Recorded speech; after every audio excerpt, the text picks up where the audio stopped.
जो योगी धुएं रात्रि कृष्ण पक्ष में या सूर्य के दक्षिणायन रहने के 6 महीनों में दिवंगत होता है, वह चंद्रलोक को जाता है, किंतु वहां से पुनः पृथ्वी पर चला आता है।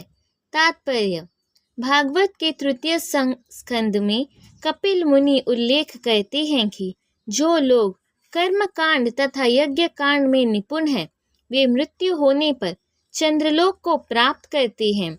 ये महान आत्माएं चंद्रमा पर लगभग 10,000 वर्षों तक देवों की गणना से रहती है और सोमरस का पान करते हुए जीवन का आनंद भोगती है। अनंत गोत्वा वे पृथ्वी पर लौट आती है। इसका अर्थ यह हुआ कि चंद्रमा के उच्च श्रेणी के प्राणी रहते हैं, भले ही हम अपनी स्थूल इंद्रियों से उन्हें देख ना सके। वैदिक मतानुसार इस संसार के प्रयाण करने के 2 मार्ग हैं, एक प्रकाश का तथा दूसरा अंधकार का। जब मनुष्य प्रकाश के मार्ग से जाता है तो वह वापस नहीं आता, किंतु अंधकार के मार्ग से जाने वाला पुनः लौट कर आता है। तात्पर्य: आचार्य बलदेव विद्याभूषण ने छांदोग्य उपनिषद में ऐसा ही विवरण उद्भूत किया है।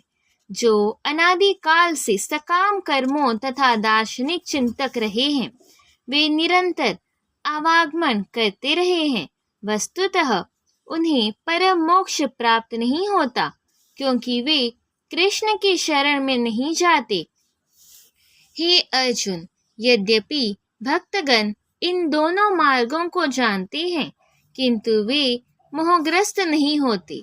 अतः तुम भक्ति में सदैव स्थिर रहो। तात्पर्य: कृष्ण अर्जुन को उपदेश दे रहे हैं कि उसे इस जगत से आत्मा के प्रयाण करने के विभिन्न मार्गों को सुनकर विचलित नहीं होना चाहिए।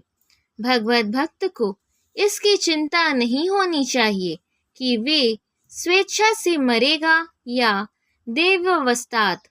भक्त को कृष्ण भावनामृत में दृढ़ता पूर्वक स्थित रहकर हरे कृष्ण का जप करना चाहिए। उसे यह ज्ञान जान लेना चाहिए कि इन दोनों मार्गों में से किसी की भी चिंता करना कष्टदायक है। कृष्ण भावनामृत में तल्लीन होने का सर्वोत्तम विधि यही है कि भगवान की सेवा में सदैव रत रहा जाए। इससे भगवत धाम का मार्ग स्वतः सुगम, सुनिश्चित तथा सीधा होगा। इस श्लोक का योग युक्त शब्द विशेष रूप से महत्वपूर्ण है। जो योग में स्थिर है, वह अपनी सभी गतिविधियों में निरंतर कृष्ण भावनामृत में रत रहता है। श्री रूप गोस्वामी का उपदेश है, मनुष्य को सांसारिक कार्यों से अनासक्त रहकर कृष्ण भावनामृत में सब कुछ करना चाहिए। इस विधि से, जिसे युक्त वैराग्य कहते हैं, मनुष्य सिद्धि प्राप्त करता है। अतएव भक्त कभी इन वर्णों से विचलित नहीं होता, क्योंकि वह जानता रहता है कि भक्ति के कारण भगवत धाम तक का उसका प्रयाण सुनिश्चित है। जो व्यक्ति भक्ति मार्ग स्वीकार करता है, वह वैद्य ध्यान, तपस्या, दान, दार्शनिक तथा सकाम कर्म करने से प्राप्त होने वाले फलों से वंचित नहीं होता।